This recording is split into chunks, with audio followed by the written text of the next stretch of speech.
Czerwiec 1949 roku. Port w Buenos Aires tętni życiem. Statki przypływają i odpływają, a na nabrzeżu mieszają się języki i narodowości. Wśród setek pasażerów z Europy schodzi na ląd pewien mężczyzna. Ubrany skromnie, z dokumentami wystawionymi na nazwisko Helmut Gregor. Oficjalnie mechanik z południowego Tyrolu. Katolik, bezpaństwowiec szukający nowego życia z dala od wojennego chaosu. Ale to tylko fasada. W rzeczywistości to Józef Mengele, anioł śmierci z Auschwitz.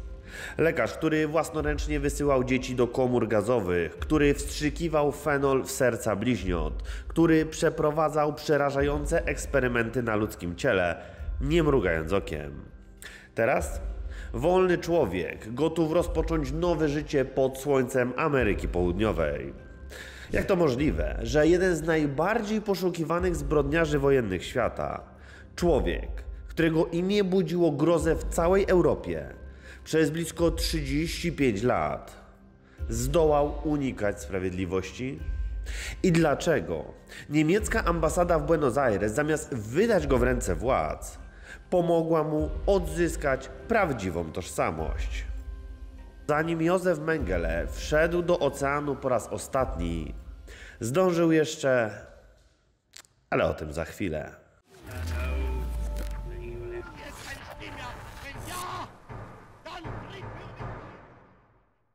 Pod koniec lat 40. powstały tzw. Ratlines, czyli szczurze szlaki.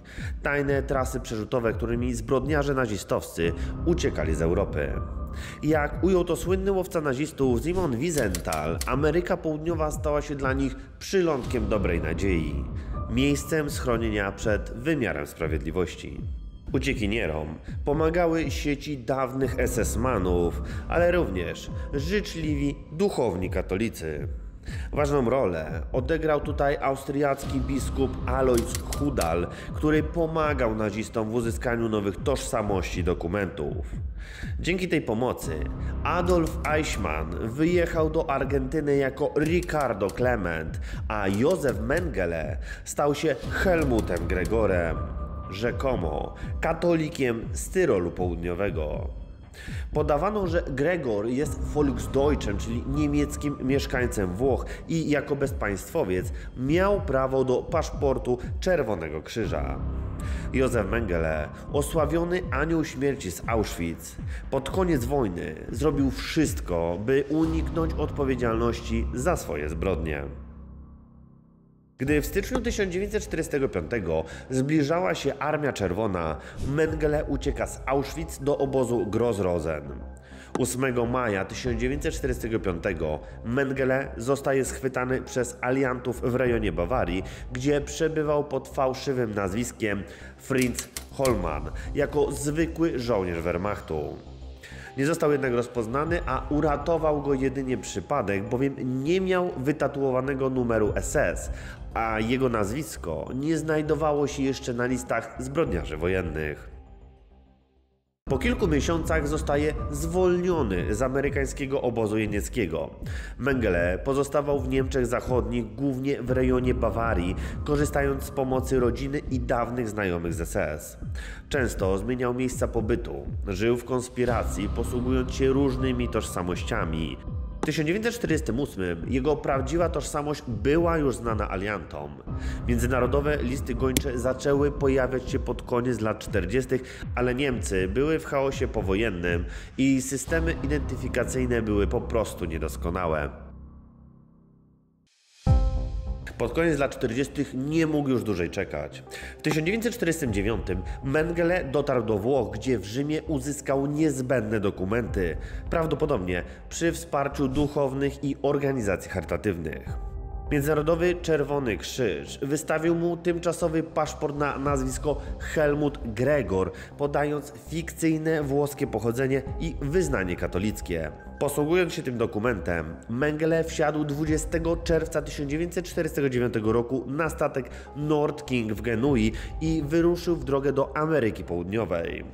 Miał wówczas 38 lat i oficjalnie figurował jako mechanik Helmut Gregor, szukający nowego życia z dala od powojennego chaosu. Latem 1949 roku statek z uciekinierami dociera do Argentyny rządzącej przez Juana Domingo Perona, dyktatora sympatyzującego z nazistowskimi Niemcami. Mengele wysiada w porcie Buenos Aires jako Helmut Gregor. Była to tożsamość po zmarłym członku NSDAP z Austrii. Władze argentyńskie absolutnie nie stawiały żadnych przeszkód.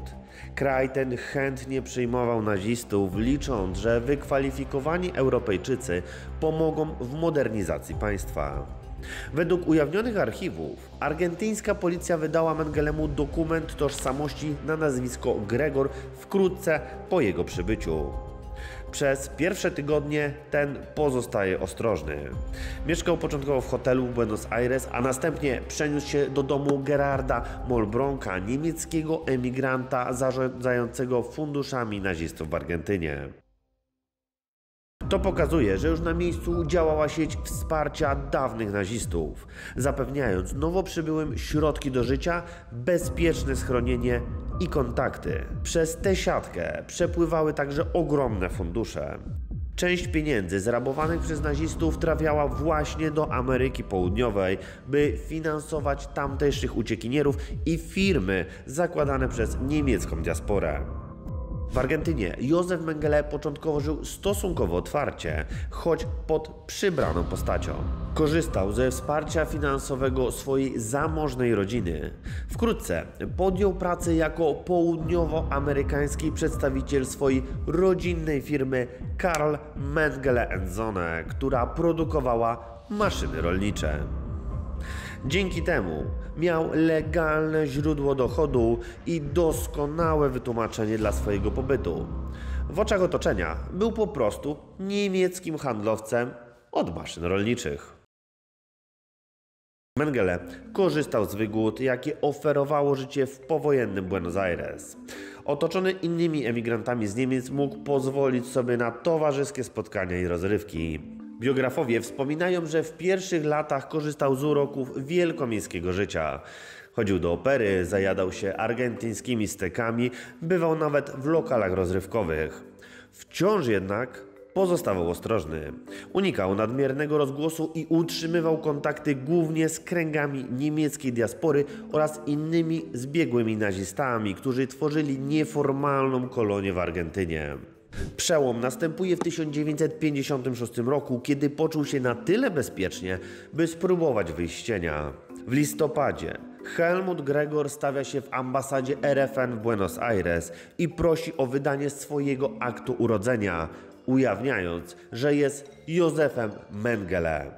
Ambasada, nie mając wówczas żadnego nakazu aresztowania z Niemiec, pomogła. Uzyskano akt urodzenia z Bawarii, co umożliwiło Mengelemu legalizację statusu w Argentynie. Argentyńska policja wydała mu nowy dowód tożsamości na prawdziwe nazwisko, z datą i miejscem urodzenia zgodnymi z rzeczywistością. Co ciekawe, niemiecki ambasador przyznał później, że miał polecenie z Bonn, by nie robić problemów, bo w tamtym momencie RFN nie wydała jeszcze listu gończego za Mengele. Legalizacja statusu pozwoliła Mengelemu rozwinąć działalność gospodarczą.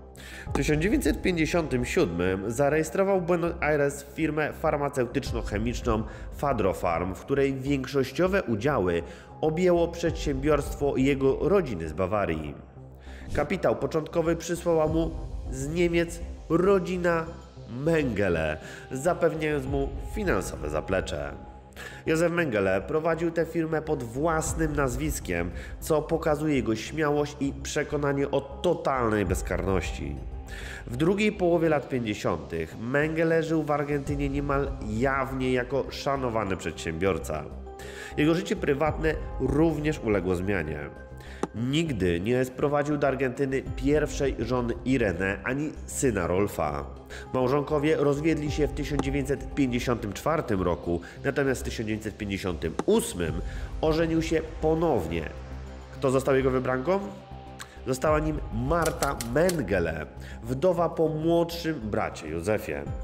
Marta wraz z własnym synem, czyli pasierbem Józefa, przez pewien czas mieszkała z Mengele w Ameryce Południowej. Pod koniec lat 50. sytuacja zaczęła się zmieniać. W Niemczech rosła świadomość zbrodni nazistowskich, a prokuratorzy gromadzili dowody przeciwko oprawcom z Auschwitz. W 1959 prokuratura we Frankfurcie wydała nakaz aresztowania Józefa Mengele za zbrodnie wojenne. Wieść o tym dociera do samego zainteresowanego. Według historyków miał się dowiedzieć, że władze RFN znają jego argentyński adres i szykują się do działania.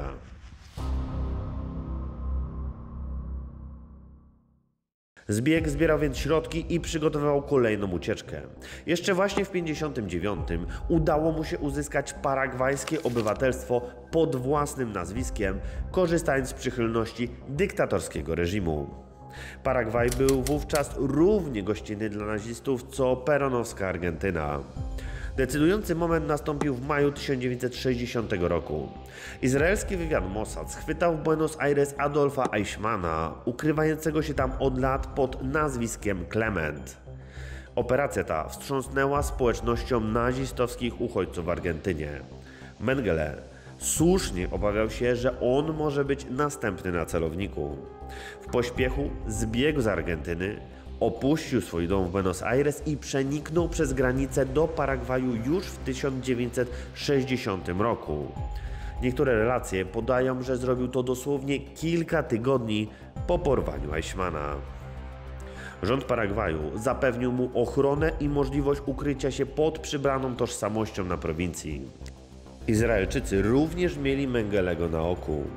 Z odtajnionych dokumentów wynika, że Mossad rozważał porwanie Mengelego podczas lub zaraz po misji Eichmanna, ale ostatecznie zrezygnował, by nie ryzykować powodzenia tej operacji. Jak ujął to jeden z byłych szefów Mossadu, po 1960 roku polowanie na nazistów przestało być głównym celem izraelskiego wywiadu. Mimo to zdarzały się różnego rodzaju próby. W 1962 agenci Mossadu wytropili Mengelego w Brazylii. Dwaj operacyjni, Rafi Eitan i Zvi Ahori, obserwowali go wychodzącego z farmy pod São Paulo, planując porwanie eichmannowskim stylem. Akcję jednak odwołano w ostatniej chwili, w obliczu kryzysu bezpieczeństwa. Były to testy rakietowe Egiptu. Izrael uznał, że zasoby Mossadu muszą wracać na Bliski Wschód. Później, w 1968 ponownie natrafiono na ślad Mengelego, lecz szefostwo wywiadu odwołało agenta z obawy, by ten nie podjął samowolnej próby zamachu. Władze zachodnio-niemieckie również intensywnie poszukiwały Mengelego w latach 60. i 70. RFN wystosowała oficjalne prośby o informacje i ekstradycję do krajów, w których podejrzewano jego obecność. Niestety, takie państwa jak Paragwaj czy Brazylia nie wykazywały żadnej chęci współpracy. Albo zaprzeczały, że zbieg tam przebywa, albo odwlekały jakiekolwiek działania. W rezultacie Mengele przez kolejne 2 dekady skutecznie wymykał się będzie obławie, chroniony przez życzliwych gospodarzy i sieć nazistowskich sympatyków. Jego tożsamość w Ameryce Południowej była bardzo dobrze strzeżona. Często posługiwał się fałszywymi nazwiskami, a w razie zagrożenia przenosił się w inne miejsce. Wokół jego osoby narosła legenda. Media spekulowały, że ukrywa się gdzieś w dżungli niczym mityczny zbrodniarz. Pojawiały się liczne pogłoski i rzekome widzenia Mengelego na całym świecie, od Argentyny po Egipt. Jednak wszystkie okazywały się z czasem fałszywe. Po opuszczeniu Argentyny Mengele spędził kilka lat w Paragwaju, gdzie czuł się względnie bezpiecznie dzięki ochronie reżimu.